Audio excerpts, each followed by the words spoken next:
இயேசு ஜீவிக்கிறார். சுவிசேஷ ஊழியம் வழங்கும் ஜீவ வார்த்தைகள்.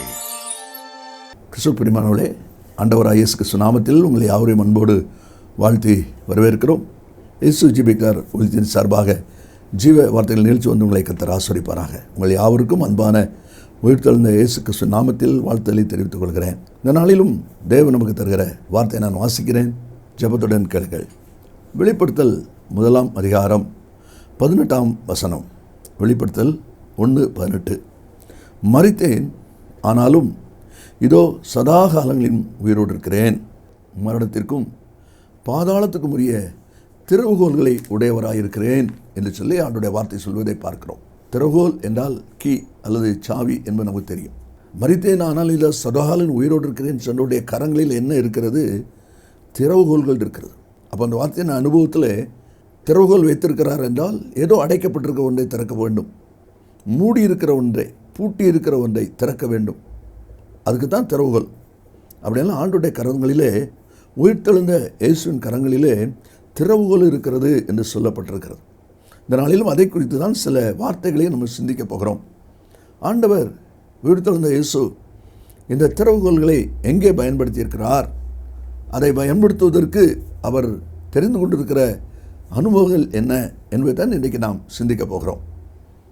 ஏசாயா 25 அதிகாரம் 8 வசனத்தில் நாம் வாசிக்கும்போது, அவர் மரணத்தை ஜெயமாக விழுங்குவார் என்று வாசிக்கிறோம். அதே போல் மரணம் ஜெயமாக விழுங்கப்பட்டதையும் நாம் அறிந்திருக்கிறோம். அதைத்தான் இந்த உயிர்த்தெழுந்த பண்டிகை நாளிலே, ஈஸ்டர் பண்டிகை நாளிலே நாம் ஆசரிக்கும்படியான காரியங்களை கர்த்தர் செய்கிறார். அந்த பண்டிகையின் ஆசீர்வாதம் நிச்சயமாக நமக்கு உண்டாகும் என்பதில் சந்தேகமே இல்லை.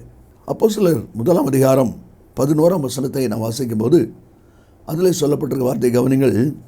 கலிலேயராகிய மனுஷரே, நீங்கள் ஏன் வானத்தை அண்ணாந்து பார்க்கிறீர்கள்?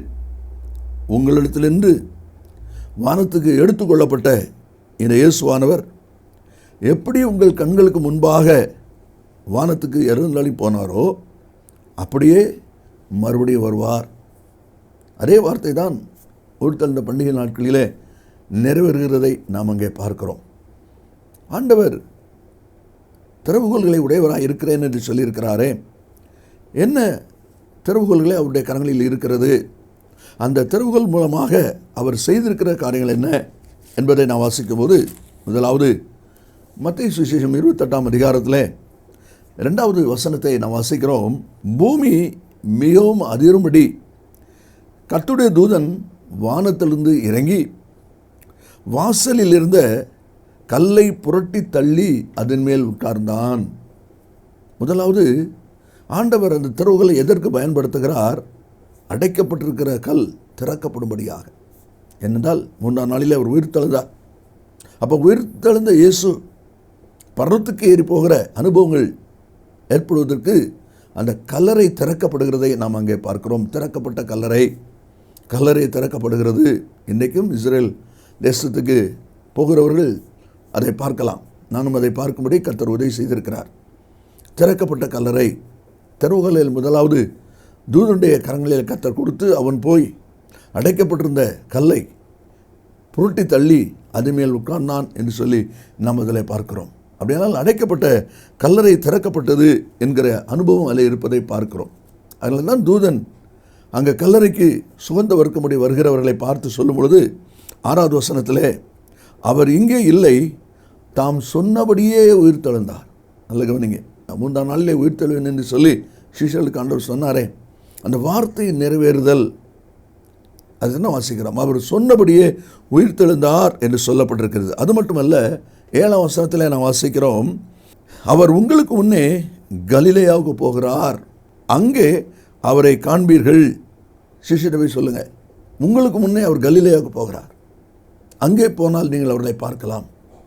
அதனால தான் இந்த கலிலேயா மனுஷர் என்று சொல்லி நான் வாசித்தோமே, எப்படி எழுந்தருளி போனாரோ அப்படியே திரும்பவும் வருவார். இந்த வார்த்தை கேட்ட அன்பு நேச பிள்ளைகளே, அடைக்கப்பட்ட கல்லறையானது திறக்கப்பட்டது என்று சொல்லி அந்த வார்த்தையில் நாம் அதில் வாசிக்கிறோம். 28ஆம் அதிகாரத்தில் 10வது வசனத்தை நான் வாசிக்கும் போது அதில் சொல்லப்பட்டிருக்கிறது, நீங்கள் போய் என் சகோதரர் கலிலேயாவுக்கு போகும்படி அவர்களுக்கு சொல்லுங்கள், அங்கே அவர்கள் என்னை காண்பார்கள். என்ன அருமையான வார்த்தை பார்த்தீங்களா? அங்கே அவர்கள் என்னை காண்பார்கள் என்று சொல்லி இயேசு சொல்வதை நாம் அதில் பார்க்கிறோம். 7வது வசனத்தில் அந்த தூதன் தான் சொல்லுகிறான், அவர் உங்களுக்கு முன்னே கலிலேயாவுக்கு போகிறார், அங்கே போங்க நீங்கள் பார்க்கலாம் அப்படின்னு தூதன் சொன்னான். இப்போ இயேசு சொல்கிறார், அங்கே அவர்கள் என்னை காண்பார்கள். இந்த வார்த்தை கேட்கிற அன்பு நேச பிள்ளைகளே, உயிர்த்தெழுந்த இயேசுவின் கரங்களில் இருக்கிற திறவுகோல் மூலமாய் முதலாவது அவர் செய்கிற ஒரு காரியம் என்ன, அவர் பயன்படுத்தின ஒரு காரியம் என்ன என்று சொல்லி நாம் பார்க்கும்போது அதில் சொல்லப்பட்டிருக்கிற வார்த்தையின்படி திறக்கப்பட்ட கல்லறை திறக்கப்படுவதற்கு ஆண்டவர் திறவுகோலை பயன்படுத்தியிருக்கிறார். இனி 2வது நாம் வாசிக்கும் போது எந்த காரியத்திற்காக பயன்படுத்தப்பட்டது என்று சொல்லி சொன்னால், லூக்கா சுவிசேஷம் 24வது அதிகாரத்துக்கு நாம் வரும்பொழுது லூக்கா 24வது அதிகாரம் 32வது வசனத்தில் நாம் வாசிக்கிறோம். எம்மாவு சிஷ்யர் போன அவர்கள் இருவரோடு கூட இயேசு நடந்து போகிறார், பேசிக்கொண்டு போகிறார். பின்னாலே அவர்கள் பேசிக்கொள்கிற காரியம் என்ன, அவர்கள் ஒருவரை ஒரு நோக்கி வழியிலே நாம் அவருடனே பேசி வேத வாக்கியங்களை நமக்கு விளங்க காட்டின பொழுது நம்முடைய இருதயம் நமக்குள்ளே கொழுந்து விட்டு எரியவில்லையா, நம்முடைய இருதயம் நமக்குள்ளே கொழுந்து விட்டு எரியவில்லையா. வேத வசனத்தை காட்டி கொண்டு வந்தாரே, அந்த வேத வசனத்தை அவர் சொல்லி கொண்டு வரும் பொழுது நம்முடைய இருதயம் கொழுந்து விட்டு எரியவில்லையா. அப்படியானால் இருதயம் திறக்கப்படுகிறது, இருதயம் திறக்கப்படுகிறது. இந்த உயிர்த்தெழுந்த நாளின் ஆசீர்வாதத்தை பெற்றுக்கொள்ள வாஞ்சிக்கிற விரும்புகிற தேவனுடைய பிள்ளைகள் யார் யார் இருதயம் உள்ளான மனக்கண்ணின் அனுபவம் திறக்கப்படுகிறதோ அவர்கள்தான் இயேசுவை தரிசிப்பார்கள், இயேசுவின் உயிர்த்தெழுந்த இயேசுவின் ஆசீர்வாதத்தை வாழ்க்கையில் பெற்றுக்கொள்வார்கள். அதைத்தான் நம்மளை வாசிக்கிறோம். எவ்விதமாய் திறக்கப்பட்ட கல்லறை என்று சொன்னோமோ அதே போல 2வது ஒரு அனுபவமாக திறக்கப்பட்ட இருதயம் என்று சொல்லி அந்த வார்த்தை சொல்வதை நாம் அதிலே பார்க்கிறோம். இன்றைக்கும் தேவனுடைய பிள்ளைகள் இருதயம் திறக்கப்பட்ட ஒரு அனுபவத்தோடு செயல்படுவதை கர்த்தர் நம்மில் விரும்புகிறார், கர்த்தர் நம்மில் விரும்புகிறார். காரணம், நீதிமொழி 21:2 வாசிக்கிறோம், கர்த்தர் நம்முடைய இருதயங்களை நிறுத்தி பார்க்கிறார். நாம் இருதயம் எவ்விதமாய் தேவனோடு இணைந்திருக்கிறது, இசைந்திருக்கிறது என்கிற விஷயத்தில் அவர் கரிசனை உள்ள தேவனாக இருக்கிறார். 2 ராஜாக்கள் 10ஆம் அதிகாரம் 15ஆம் வசனத்திலே யெகூ யோனதாபை பார்த்து சொல்லும் பொழுது அவன் சொல்கிறான், என் இருதயம் உன் இருதயத்தோடு செம்மையாக இருக்கிறது போல உன் இருதயம் செம்மையாக இருக்கிறதா. உள்ள யெகூ கேட்ட கேள்வி அது. ஆனால் இன்றைக்கு இந்த வார்த்தை கேட்டுக்கொண்டு நம்ம ஒவ்வொருவரையும் பார்த்து கர்த்தர் கேட்கிறார், அருமையான மகனே, அருமையான மகளே, என் இருதயம் உன் இருதயத்தோடு செம்மையாக இருக்கிறது போல உன் இருதயம் செம்மையாக இருக்கிறதா. இந்த உயிர்த்தெழுந்த நாளின் ஆசீர்வாதத்தை பெற்றுக்கொள்ள வாஞ்சிக்கிற விரும்புகிற நமக்கு முன்பாக வைக்கப்படுற ஒரு கேள்வி, உன் இருதயம் செம்மையாக இருக்கிறதா. நாம் என்ன பதில் சொல்ல ஆயத்தமாக இருக்கிறோம். திறக்கப்பட்ட ஒரு இருதயம் என்று சொல்லி வாசிக்கும் அப்போஸ்தலர் 16வது அதிகாரம் 14வது வசனத்தை நாம் வாசிக்கும்போது, கர்த்தர் லீதியாளின் இருதயத்தை திறந்தருளினார். யாருடைய இருதயம் திறக்கப்படுகிறதோ தேவனுடைய மகத்துவங்களை, தேவனுடைய வார்த்தையின் மகத்துவங்களை அவர்கள் கற்றுக்கொள்ள முடியும், அறிந்து கொள்ள முடியும், புரிந்து கொள்ள முடியும், அதன்படி செயல்பட முடியும். அதைத்தான் தேவனுடைய வார்த்தையில் நாம் வாசிக்கிறோம். இந்த இருதயம் திறக்கப்பட்ட மனக்கண் திறக்கப்பட்டதான ஒரு அனுபவத்தோடு இல்லாத ஒரு நிர்பந்தமான நிலைமை இருக்குமானால் அவருடைய இருதயம் எப்படி இருக்கும்? எபிரேயர் 3ஆம் அதிகாரத்தில் அதை நாம் ஒரு விஷயம் வாசிக்க முடியும். எபிரேயர் 3ஆம் அதிகாரத்தில் 8வது வசனம், 10வது வசனம், 12வது வசனம், இந்த 3 வசனத்தை நீங்கள் வாசிப்பீங்கன்னா, கடின இருதயம், வலிவிப்போன இருதயம், பொல்லாத இருதயம் என்று சொல்லி இந்த வசனங்கள் வரிசையாக வருது. யாருக்கு இப்படிப்பட்ட அனுபவம்? இருதயம் திறக்கப்படாத நிலையில் இருக்கிறவர்களுக்கு. இந்த வார்த்தை கேட்கிற அன்பு நேச பிள்ளைகளே, இந்த உயிர்த்தெழுதலின் வார்த்தை கேட்டுக்கொண்டிருக்கிற நம்முடைய வாழ்க்கையில் ஆண்டவர் நம்முடைய கரத்தில் இருக்கிற திறவுகோலை பயன்படுத்தி அவர் இருதயங்களை திறக்கிறார். இனி 3வது ஒரு அனுபவம், இந்த உயிர்த்தெழுந்த நாளிலே நடந்த 3வது ஒரு அனுபவம், ஆண்டவர் தம்முடைய கரங்களில் இருக்கிற திறவுகோல்களை எதற்கு பயன்படுத்தி இருக்கிறார்? லூக்கா 24ஆம் அதிகாரத்தில் 31வது வசனத்தில் நாம் வாசிக்கிறோம். அப்பொழுது அவருடைய கண்கள் திறக்கப்பட்டு அவரை அறிந்தார்கள். நன்றாக கவனித்து பாருங்கள். இதோ சதகாலையில் உயிரோடு இருக்கிறேன்னு சொன்ன கர்த்தர், திறவுகோல்களை உடையவராக இருக்கிறேன்னு சொன்ன கர்த்தர், 3வது அவர் எதற்கு தம்முடைய கரங்களில் இருக்கிற திறவுகளை பயன்படுத்துகிறார்? கண்கள் திறக்கப்படுவதற்கு.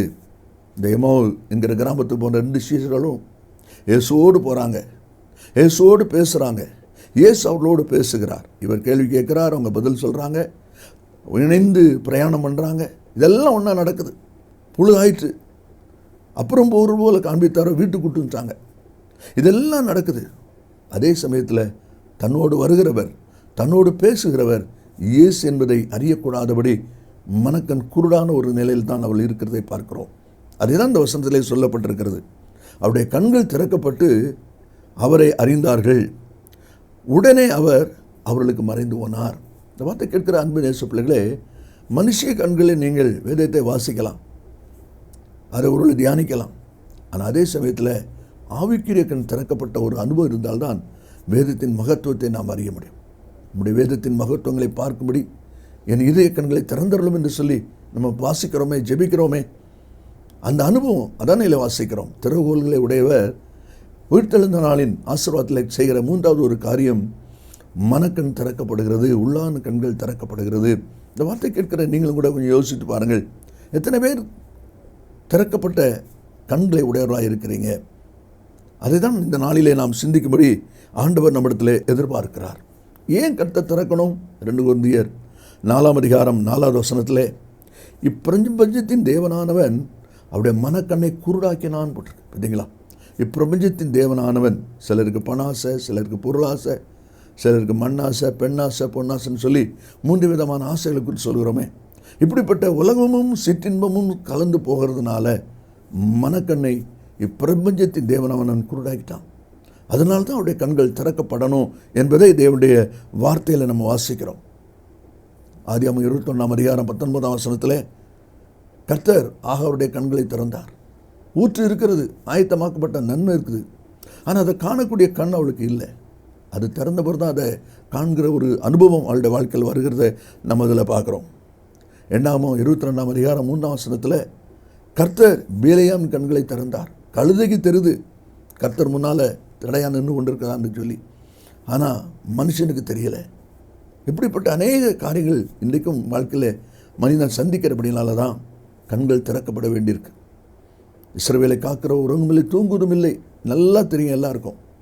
ஆனால் அதே சமயத்தில் எலிசா தீர்க்கதரிசியின் இடத்துல இருந்த வேலைக்காரன் பயந்து போய் சத்தம் போடுறான், ராஜாவே, ஆண்டவனே, நம்மை சுற்றி எதிரி படைகள் வந்து சூழ்ந்து கொண்டார்கள் என்று சொல்லி 2 ராஜாக்கள் 6வது அதிகாரத்தில் சத்தம் போடுகிறான்.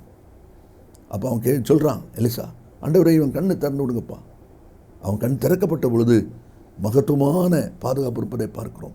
அருமையான கர்த்தருடைய பிள்ளைகளை, நம்மை சுற்றி தேவனுடைய பாதுகாவல் இருக்கிறது என்பதை நீங்கள் மறந்து போக வேண்டாம். அந்த பாதுகாவலை அறியக்கூடிய கண்கள் திறக்கப்பட்டிருந்தால் தான் முடியும். அதுதான் வாசிக்கிறோம். இதோ சதாகாலம் உயிரோடு இருக்குன்னு சொன்னவர், திறவுகோல்களை உடையவராக இருக்குன்னு சொன்னவர் நம்முடைய மனக்கண்ணை திறக்கிற ஒரு தேவனாக இருக்கிறார். அதான் நம்மளை வாசிக்கிறோம். கடைசியாக யோவான் சுவிசேஷம் 20ஆம் அதிகாரம் 27ஆம் வசனம், அதிலே சொல்லப்பட்டிருக்கிறது, இயேசு தோமாவை நோக்கி, நீ உன் விரலை இங்கே நீட்டி என் கைகளை பார், உன் கையை நீட்டி என் விழாவிலே போடு, அவிசுவாசியாயிராமல் விசுவாசியாயிரு. இயேசுவோடு இருந்தவங்க, இயேசுவோடு ஊழியம் செய்தவங்க, இயேசுவோடு பயணம் செய்தவங்க, ஆனால் அதே சமயத்தில் விசுவாச குறைவு அவங்களுக்குள்ளே இருக்கிறதை பார்க்குறோம். கட்டப்பட்டிருக்கிற ஒரு நிலையில் இருக்கிறதை பார்க்குறோம். ஆண்டவர் அந்த விசுவாசத்தை திறந்து விடுகிறார். அதான் சொல்லப்பட்டிருக்கு, நீ அவிசுவாசியாயிராமல் விசுவாசியாயிரு. அப்படியானால் திறக்கப்பட்ட ஒரு விசுவாசம். இந்த வார்த்தை கேட்கிற அன்பு நேச பிள்ளைகளே, நம்முடைய வாழ்க்கையில் கூட யோசித்து பாருங்கள். சிஷ்யர் போய் அவன்கிட்ட கேட்குறாங்க, லூக்கா 17:5, ஆண்டவரே, எங்களுடைய விசுவாசத்தை வர்த்திக்க பண்ணும்.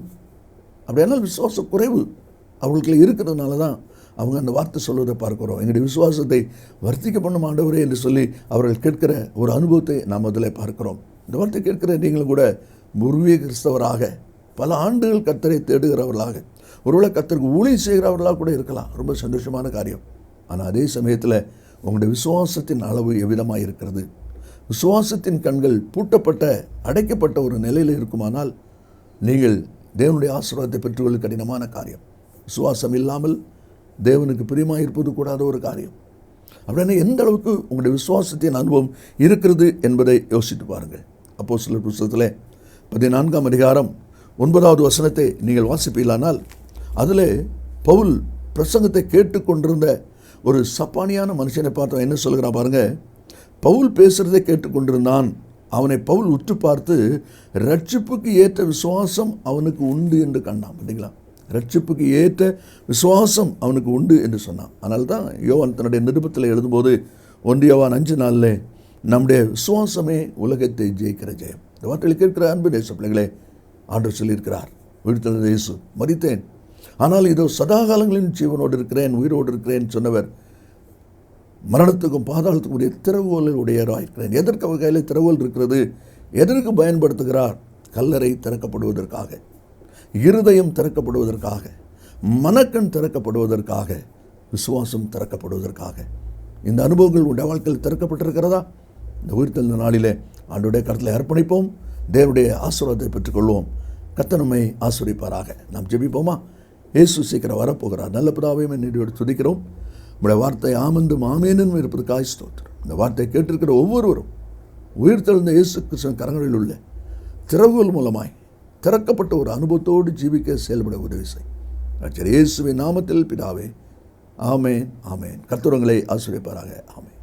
மேலும் விவரங்களுக்கும் உங்கள் ஜெப தேவைகளுக்கும் நீங்கள் எங்களோடு தொடர்பு கொள்ள வேண்டிய முகவரி: ஜீசஸ் லிவ்ஸ் காஸ்பல் மினிஸ்ட்ரீஸ், சகோதரர் John M Jayaraj, 123A Dohnavur road, Mavadi, Nellai மாவட்டம், தென்னிந்தியா 627107.